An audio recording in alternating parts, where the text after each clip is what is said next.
Tom Robinson here. Your Saturday night feast, taking us up to midnight. It's not often on this show that an artist we interview goes on to become a genuine world superstar with a string of top 20 hits and a couple of number ones under his belt. But it did actually happen with tonight's guest, who I first interviewed on Six Music in 2007. Yes, tonight, after the 9:30 news, I'm going to be chatting with Example in a pre-recorded interview that gives some fascinating insights into the very different circles that he now moves in since achieving mainstream, well, I was going to say success, but pop stardom, let's be honest about it. We don't get all that many pop stars on this show. And the way they talk about the world is quite different from where you or I might see it, as you shall shortly hear. Paul's first session for us. Let's go. Example. That was the first record that we played from my guest tonight, Example, or Elliot Gleave, as he's known to his parents. E.g., why is it For Example? Well, when I was at school, when I was about 12 or 13, I couldn't play football or basketball or anything really. So I just started rapping to fit in. Because the school, I suppose, was the dominant culture was black music culture. Where was the school? In Wandsworth, which I'm actually moving to again soon. Funny enough, I played SW4 Festival the other week on Clapham Common, and that used to be like my old stomping ground when I was a kid. And one of the guys who came down to watch me, I'd known since I was 11, and he watched the show. And then it was after the show, I hadn't seen him for like 7-8 years. We realised that he was the guy who called me Example when we were deciding on our rap names. He was basically like, "Yeah, your initials are EG in it, so." Elliot Gleave, E.G., you're going to be Example. And I was like, okay. Didn't want to argue with him. And he called me that when I was 12. So fast forward 19 years. Suddenly you bump into him again. But Yeah. Also in your CV, around that time, after you left school, you went into film studies, well, specifically directing. Yeah. But you also had a sideline in garage MCing to earn money. How do you earn money from garage MCing? Well, I used to do pirate radios around my local area. Just for a bit of fun, really. I suppose it was like, I didn't realise it at the time, but it was like, it's just self-expression. It's like, you know, some people express themselves with art, some people want to play football, whatever. That was like my thing. I didn't really do anything else. I skateboarded and then I MC'd. And then when I was about 18, 19, 20, I started playing a few little raves, mainly student raves, and they'd pay me like 50 quid to MC for 2 hours, and I thought that was really good money. Because I was like, you know, as far as I was concerned, some people had Saturday jobs and earned 50 quid. I could go and earn it in 2 hours, so... At that point, that was probably the only time I'd earned money from music. So your way with words was serving you well already at that point? Maybe there was just no one else around. I was doing painting and decorating. I've always dabbled in stuff. I was doing landscape gardening. And when I got to about 22, 23, I was actually working in TV. And I was doing voiceovers. I was doing like bits of editing. And I wanted to be a director and I was writing TV scripts. But my song got played by people like yourself. There was only like a handful of DJs who played my songs back then, and it led to the record deal with Mike Skinner. And you toured with them and everything? Yeah, what it was is I still wanted to be a director. I still do. I mean, I've written 2 features, which I'm going to fund and direct myself. That's another story. So Mike Skinner was just like, "Do you want to come on tour with me?" And I was like, looking at my day job, you know, I was earning quite decent money for someone who's 22, and I just thought, nah, leave this TV dream, this film dream. Hit Streets was the biggest act in the country then. Yeah, of course. So it's like one of my heroes, Original Pirate Material, still one of my favourite albums ever. We should play a track from it. Yeah, go on then.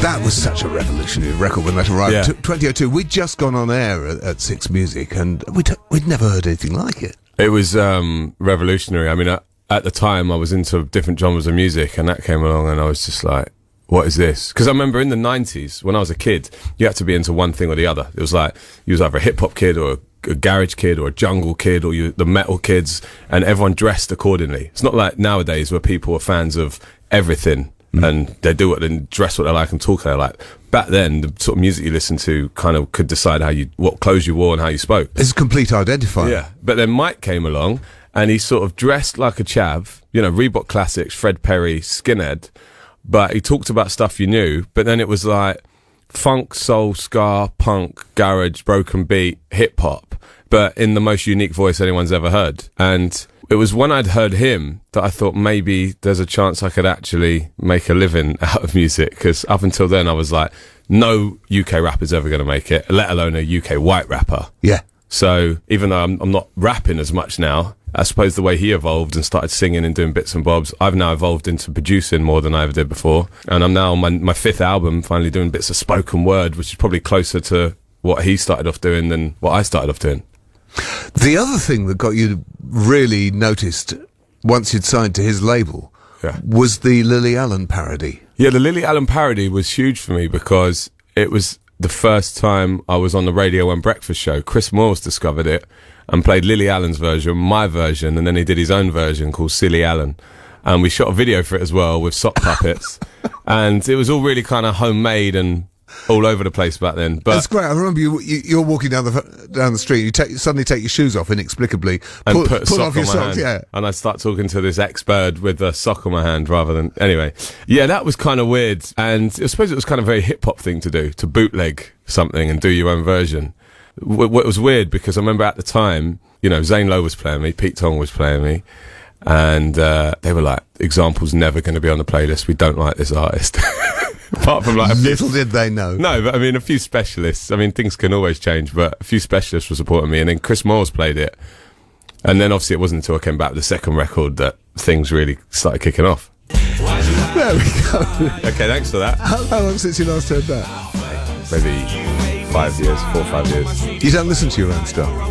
Not once it's done. I've got this rule that once it's mastered and released, I never listen to it again. Obviously, I perform it, but you must overhear it in cafes and things, though, don't you? Or not that one. Or clubs. No, not that one, that's for sure. I haven't had that You for a were while. very cherry at the time. Well, you came in and did that live session for us, and I asked you about that, and you were very, very cagey about how you got hold of her original backing track to rap over. But what it was someone was trying to sign me at the time from her record label, and they sent me it and said, basically, you didn't get this from me. Because they were trying to sign me, so they were like, right, I'm going to feed you this as an incentive. But I ended up obviously signing with Mike Skinner, a totally different label. I couldn't talk about it at the time, but I don't think anyone cares now. I think that bloke's been sacked. Not because he gave that away. Now, in that first song that we heard, where we have the voice of all these people advising you to give up hip hop, bro, and go learn to play guitar, were you ever tempted? I honestly think, I mean, I learnt piano when I was a kid, just as something to do, because the woman who lived 2 doors down from where I lived was a piano teacher. That's the only reason I did it, because it was close, it was nearby. It's out of convenience. I got pretty good. I got up to grade 4. With guitar, I know that I'd be in film or music or entertainment, because that's what I always wanted to be on stage as a kid. You know, things might have been different if I hadn't have rapped. If I'd have gone to a different school, like if I'd have gone to a private school full of posh white boys, you could have been in Busted. Exactly. I could be, there's a lot of great musicians who've come out of private schools and great guitarists or pianists or whatever. I reckon I maybe did something like that. Well, I asked you to bring us in a few of your favourite records, and funnily enough, you brought in one by Nirvana. Come As You Are, Nirvana, was number 3 single or something at the time? Yeah, I mean, because of everyone I was at school with who was listening to Garage or Jungle, I used to kind of listen to grunge in secret at home. I didn't want to let any of the kids at school know I was listening to Nirvana. So I was always into it. That was my favourite song at the time, even though everyone was into Smells Like Teen Spirit. But then I never knew I'd get to my 5th album. But I think after the success of Playing in the Shadows, the 3rd album, being number 1 album, I had 2 number 1 singles. When I did my 4th album, The Evolution of Man, which was my last record of Ministry of Sound, I kind of thought, I'm going to go on to something else after this. I didn't know whether it was going to be with them or another label, but I knew my 5th album, which I'm doing now, was probably going to be my first real shot at global success.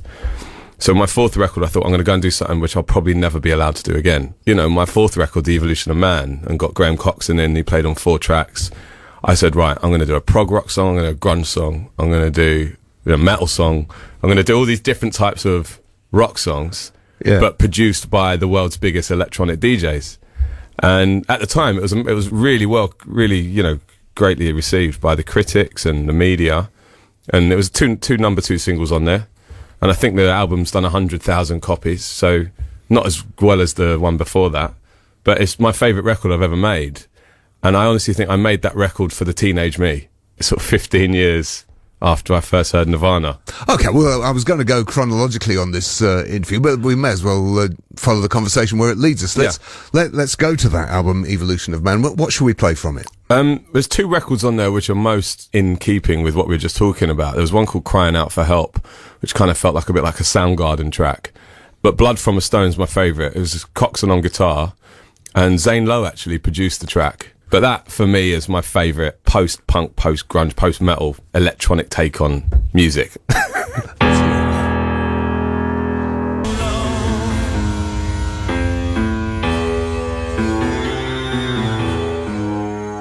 You listen to the Tom Robinson Show on Six Music, and my guest tonight is Example. Who knew that you would actually make a it's weird, guitar-based album? Yeah, I know. It's kind of weird because right now I don't really know what genre I sit in. The obvious thing is to say electronic or dance, but, you know, I've kind of given up rap, at least for the moment.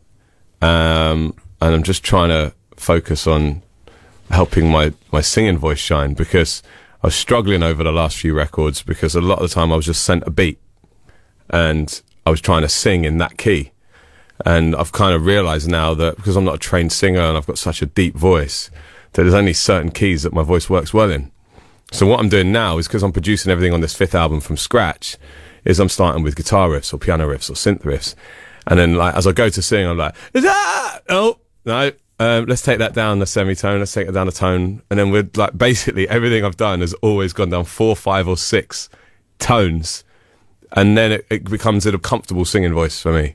Of course, it's much easier doing it with real instruments because, you know, with a keyboard you just do the MIDI and move it down. Exactly. And with a guitar you just put a capo. And exactly. But it's been weird for me because, like, when I made the first album I knew nothing about writing songs, I knew nothing about production. The second album I didn't know anything about production still, and I just started to decide to start singing my own choruses. And then by the third record I knew more, and now, like, I'm on the fifth record. I know about recording live instruments. I know about programming and production and getting drum sounds. Yeah, exactly. So even though I'm not pushing the buttons, it's kind of like the same way that Eminem or Dr. Dre produce. They kind of sit in the room and they've got 3 or 4 people they're working for them, and they're like, I want this, I want this, I want that. It's like sometimes as a producer, you've got to know what sound you want without having to push the buttons. All right, that's the right drum loop. That's the right synth sound. Right, now move that up a bit, like make it a bit like that, change the frequency on that, put like more high pitch on that, blah, blah, blah, blah, blah. You know, so it's judgment calls. Yeah, but you either study it and then break out with your first album and you're the complete, you know, the artist. Whereas me, it's been a learning curve because I never set out to be in the music industry. But at the same time, don't diss that first album, What We Made, because that was an outstanding record by any standards, which is why why we were playing it at the time. Thank you. I mean, I think it sold about 10,000 copies, and then they never pressed any more up. The people who've bought it really love it. I think my audience at the time who were coming to the shows were 18 to 21-year-old males, and 80% of the audience was male. It spoke to them because it was like, here's this guy talking about what I know. You know, it's like he's gone to the cinema and had a fight in the cinema, and he's talking about Pizza Express and Nando's and trainers and what have you. And I'm really proud of that album. But I honestly feel like it was me at that point. And, you know, I started making that record in 2004. People always say to me, go back to making, you know, cheeky lad rap. I'm like, yeah, but I'm not that guy anymore. But for those that want a bit of cheeky lad rap, here's me and Mandy. Been the best 12 hours of the last 6 months. She won't say where we're gonna go, and I do not need to. Me and Mandy was a self-released single in 2008. Yeah, I was dropped from the Beats, or the Beats on Warner ceased to exist. Mike Skinner sort of packed up what he was doing with the label, and I still wanted to make a video for it, so I shot and edited the video with one of my mates. I think we made the video for 500 quid. It got some, I think, won Best Low Budget Video of the Year. It did, at the Video Music Awards. Yeah, but the great thing about that song is it's like, it's obviously, everyone knows what it's about. It's not about a girl. Mandy's something else. And, you know, the guy who sung the chorus on it was in a band, a mate of mine called The Natives. And they came on tour when I supported the Rifles. And we actually had to break this guy out of rehab to come and sing the chorus for me and Mandy, which I don't think I've ever told that story before. I think, you know, a lot of stuff that influenced me at the time, especially the Libertines and the Streets, is they talked so obviously about what they were getting up to, you know, especially at parties and nightlife and gigs. And that kind of spoke to me at the time because I was a, you know, young 20-something and I hadn't really experienced any of that in my teen years. All I'd done was skate. I was quite an innocent kid, you know. I just had a couple of ciders. That was about it. So when I met Mike and I heard him talking so openly about all these illegal things, that kind of made me think, oh, maybe it's okay for me to do it, but I wanted to tell my own story. And that song at the time became like the biggest song in my set. It was like my anthem, if you like, even though it was never a big hit. But then I suppose going on to like the second and third album, I didn't want to talk about stuff so overtly. I wanted to do it I don't know, I wanted to be a bit more discreet or a bit more poetic, a bit more ambiguous. Ambiguous is the thing, Yeah. so people can hear their own song. Yeah, exactly. So like I carried ideas through from me and Mandy in the first album, and also like the Streets and the Libertines influences. I wanted to carry that through into tracks like Watch the Sun Come Up and Kickstarts on my second record, but I did it in more discreet ways. You know, like on Kickstarts would be a line like, get high, get wandering eyes, forget that I've never ever had it so sweet. That was a much more subtle, albeit more mainstream way of talking about that world and that life. It was also a number 3 hit. Yes, okay, thank you. Let's hear Kickstarts now. Love kickstarts again. From the album Won't Go Quietly in 2010. 2010 is pretty recent, and yet it's like a Feels like lifetime It's for a me. lifetime for you, isn't it? Do you know what, that felt like my first sort of breakthrough record, because it felt like the first song for me where I was getting attention on my Facebook at the time from America, Australia, you know, Thailand, South Africa and Eastern Europe, like all these places I never in my wildest dreams expected to visit or play. Kind of, that was a eureka moment, because it was like, right, whilst I was meeting new producers on the second record, dance producers, electro producers, dubstep, house, drum and bass, you know, I still carried through from the first record. One thing that Skinner told me was like, always talk about what you know. It's like whatever you do, whatever genre you do, whether you rap, you sing, always talk about what you know. And in my head, I thought, right, I'm not going to try and be this credible urban ghetto superstar, because that's not me. So I thought, I party a bit, I go out with my mates, I have girl trouble. So all my biggest records have kind of been shaped from that ever since, just talking about what I know. And I'm trying to make big songs that can help me travel the world and take my music to everyone, but at the same time, I like to give everything a little bit of an edge. You just mentioned the A word there, Australia. Yeah. Because that album went platinum in Australia. Yeah. Didn't you take a year out in Australia? Didn't Yeah. you go and work there? In 2003, I worked in Oz making props at Fox Studios, and I nearly stayed there. But at the time, I'd done a couple of demos in a studio of a guy who'd been in like a little punk band who'd done quite well. They were like the Aussies' equivalent of Busted.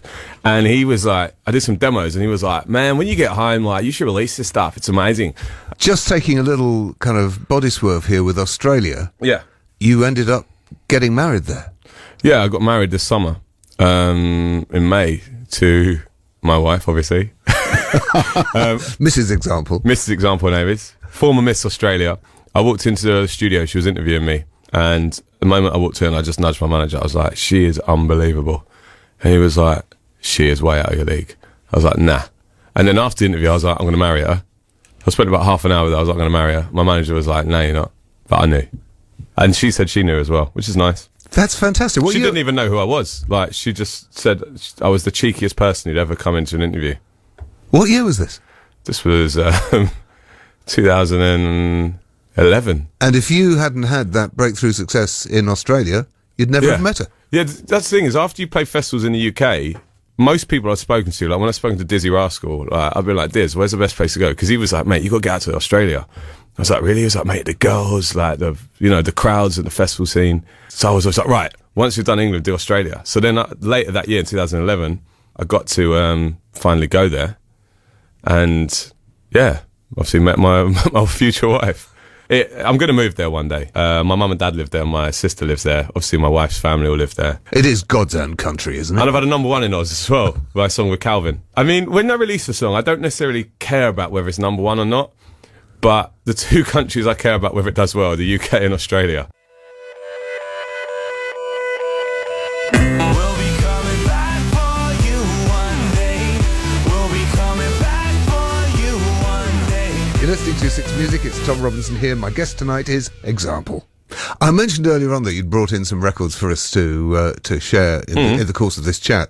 And this is an interesting one. Tribe Called Quest. Why this one? Tribe Called Quest were the people I related to the most because they just seemed like fun-loving guys. They weren't gangsters. It was like, I remember around the early 90s, you know, I would have been like 12, 13, 14. You're at that age where you still probably haven't quite got an identity. And the things that excite you most are gangsters and women. And I remember the Doggy Style album was so rude. Snoop's album was like so outlandish. I was like, what am I listening to? It's the same way you'd listen to that in secret. You'd watch Goodfellas in secret because you weren't meant to see them. I mean, kids nowadays are seeing this stuff really young, but back then, you know, it was explicit and you weren't meant to see it. Parental guidance meant parental guidance. Yeah. So when I discovered Tribe Called Quest, when I was starting to rap a bit more about stuff that I was interested in, I thought, why can't I just rap about like having fun and hanging out with your mates and skateboarding and, you know, rather than, I don't have to be a gangster. And this is my favourite Tribe Called Quest record. Just like a cameo song. Jazz brackets we got by a Tribe They do. Called Quest. They've got it, yeah, man. They're legends. And Have you met him? Yeah, recently got to meet Q-Tip. The mad thing is like, even like 2 years ago, I had a list of people I wanted to meet, and the amount of legends I've met since then. So Dave Grohl, ticked him off my list, like one of my heroes.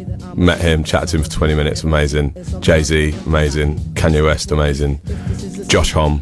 Then I got to meet Eddie Vedder, got to meet Incubus, got to meet Metallica. It's just amazing, like being just spoken to on a level. Some of them knew who I was, some of them didn't. But even when I met Grohl, he just asked me about myself for like 10 minutes of the conversation.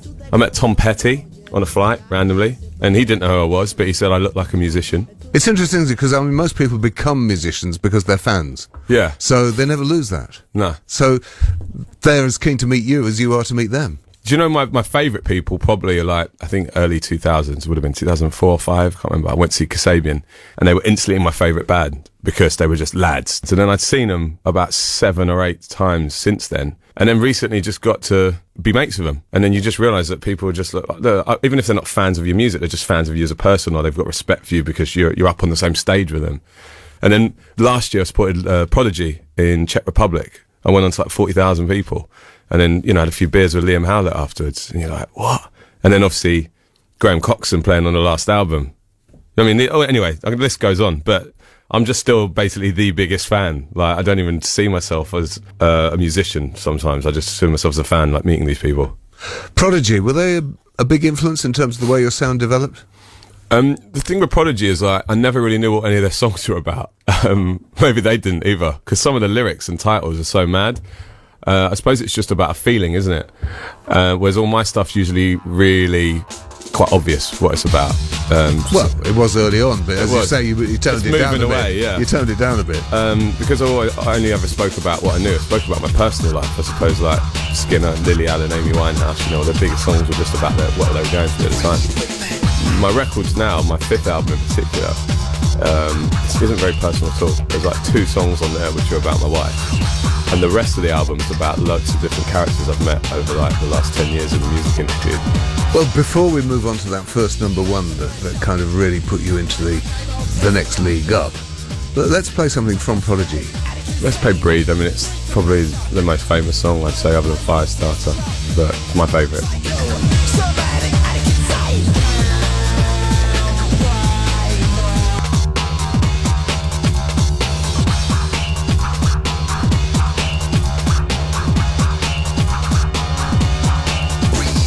The Tom Robinson Show. BBC Radio 6 Music. You're listening to the Tom Robinson Show on 6 Music, and my guest tonight is Example. It hasn't aged a bit, has it? But it's still unbelievable. Still sounds as good as the first day I heard it. It's a shame we're not allowed to take risks with videos anymore, because around that time, Chemical Brothers, Basement Jaxx, Prodigy, Underworld, they took risks. Like, they were like, right, this is our song, it's 5 minutes. We're not going to do a radio edit. You play a 5-minute version or that's it. Or they said, here's the video, play it or don't play it. You just thought that YouTube would actually make it possible to do whatever you wanted. I mean, we filmed some pretty edgy stuff for a lot of my videos in the past, and suggestive things, and it's just a shame a lot of them don't make the final cut, like maybe they would have back in the 90s. As a filmmaker yourself, though, do you have a big say in how those videos look, how they're lit, how they're shot? Not necessarily how they're shot or lit, because the people I work with I trust. In my last 6 videos have been done by just 2 directors, and I kind of trust them. They're like mates. So the reason I get on well with them is I feel like they're a bit like me. They've got the same influences and same ideas, and their brain's an extension of my brain. So it's kind of easy to just let them get on with things. But I do like to have a real say in the concept. One thing that strikes me is you've got a fairly well-developed sense of fun, and a lot of those videos have been very funny. Yeah. You actually contemplated a career as a stand-up comedian at one point, didn't you? Yeah, I did. I did a couple of gigs, and I got offered some shows off the back of them. my second ever show was in front of 500 people at the Lyric Hammersmith, and I did 13 minutes, which apparently is a long time. Most up-and-coming stand-ups do 3 or 4 minutes. Isn't that terrifying, though, stand-up? It was the scariest thing I've ever done. You know, even when I, played main stage at like V Festival or Tea in the Park and you've got 50,000 people out there. I'm not scared by that. I'm not daunted by that. Because you've got a script. Well, you have. You've got a script and you're in your comfort zone. If you forget your lyrics, the band keep playing. If you forget your jokes, it's just silence, you know? You didn't take it beyond that. Was it the terror that actually put you off, or was it the fact that the rapping was going so well? When it was around about 2005, I had fingers in a lot of pies. I was doing voiceovers, I was doing editing, I was writing scripts for Paramount Comedy and MTV, little sketches. I was doing stand-up, I was rapping, I was singing, and I was partying a lot, and I wasn't that focused on anything, really. I was just dabbling, and I just thought, whatever takes off first. And luckily, Mike Skinner said, do you want to come on tour with me? He's like, you're not going to say no to going on tour with the Streets. And who knew at that time that was then going to lead to two number one singles, and how many top 40 hits is it now? There's 18, including the 2 I've written for other people. 16 of those, 5 of the 16 are features on other people's records, I think. Not that I'm counting. We'll take a listen to the first of those number ones. I've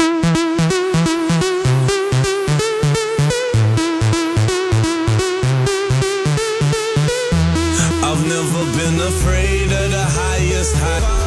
One from 2011, that's changed the way you kiss me, needless to say, and that must have just transformed the whole landscape, didn't it? It did. It was huge all over Europe, Asia, Australia, New Zealand. I even got a record deal in America, which I wasn't really happy about at the time because I didn't like the terms, but I wasn't in position, my record label were in the position to make the deal, and it didn't end up doing it in America, which is a bit of a shame.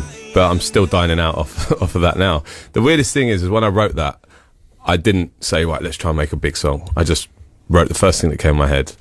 I had this tagline that had been knocking around, "Change the way you kiss me," for ages, which I thought, right, no one's ever done that before. This is going to be good. The rest of the song could have been gobbledygook, like, it's because that tagline was so strong. And then since then, my manager's never put pressure on me. He's just like, yeah, do what you want. Whereas record labels always been like, can you do another Change the way you kiss me? Can you do another one? And I'm like, but that's not how I work. I don't go out there and like try and make a hit. I sort of go out there and make 14 tracks. 10 of them might just be great album tracks or really interesting tracks, and then you pick and choose the singles. I don't start, like a production line, like some of these American labels, where there's 7 writers and 4 producers to get the perfect pop song. I just write whatever comes into my head. You're in a really privileged position, really, because you haven't had to do stuff you don't want to do, and yet you have achieved a level of success that most people can only dream of. Do you know the funny thing is, after the hip-hop record, anyone who knew me from the hip-hop days, or, when I was a rapper, after they saw me having hits and the success kept building and building, there was a lot of doubters out there like, surely you can't go from doing rap to, rave or dubstep or house and like enjoy it. And then what happens is people see me at my live show bouncing around on stage like a lunatic, like having the time of my life, rapping and singing in equal parts over all different tempos and different sounds. And the band's going for it, the crowd going for it. And then they're like, yeah, this is him. He lives and breathes this music. Like, I've never put out anything that I haven't 100% been behind. Whereas I know lots of artists who've released songs and then look back and gone, I should never have done that. The label made me do that. I didn't want that cheesy chorus, or I'm happy with everything I've ever put out. You're a lucky, lucky man. You sound like Terry Wogan then. Well, you're a lucky, lucky man. It's the voice of experience. I had a sort of 15 minutes of fame of my own back in the day, and put out quite a few of those records you're talking about that the record company persuaded you to do, or your manager twisted your arm to do. I might as well have stuck to my guns and done what I really believed in, and not had a hit with that, rather than not have a hit with something that sounded like it was trying to have a hit. Totally agree, yeah. The single All the Wrong Places came out in September. Tell us about that. Yeah, I kind of just wanted to do my sort of Prodigy moment. A lot of people think, yeah, it reminds me of Prodigy. Some people are like, yeah, it reminds me of Mortal Kombat or Street Fighter and the soundtracks on those. Obviously, signed a new deal with Sony for the world. Instantly, it's like, right, we need global number ones. I'm like, well, yeah, I'm not going to just do that. I mean, if I do write a global number one, it's going to be by accident. So I love this record because it's massive in the live shows. It sounds great in the club. And fair enough, it maybe is a bit hard and scary for some people, but I like that. We'll take a listen. In all the wrong places. Can you sum up what the ethos of this album is? I wanted to channel a lot of my favourite 90s dance acts. The key thing that I wanted to sort of experiment was acid sound, acid breaks, acid house, and the breakbeat element. I've been listening, I've gone back to Chemical Brothers, Underworld, Faithless and Prodigy, but I've been listening to their album tracks, not their singles. So a lot of the ones that are still undiscovered for me, and studied and listened and just little ideas. And most of this record's been done with a new guy called Alf. His producer name's Critical, and he's basically a new talent I've discovered. I was always kind of searching for my Keith Richards, you know, someone I could just go in with, and he provides the riffs and the licks and I do the vocals. And the interesting thing with Alf is on this record, he's come from the hard house scene, completely unknown. And I said, well, look, you're doing 160 BPM hard house records, let's slow it down and do 130, 140. You know, I want to make an album for now, something with a timeless sound, something that sounds futuristic as well, but let's take our inspiration from all these 90s songs. So breaks in certain songs have like big acid drops, and then all the sort of 303s that were around that era. I'm really happy with it. It feels like the most natural record I've ever done. Some people get it right first time. Ed Sheeran, case in point. This feels like 7-8 years of me trying to find the real me. And I know people always say that, but on my last record I never said it was the real me, and I didn't say it on the third album, but this fifth album I think is the real me. You call this an album of bangers. Yeah, there's not really any slow moments, there's not any quiet moments, it's just bang, bang, bang, bang. There's no ballads. This album, you could just play the whole thing at a party from start to finish.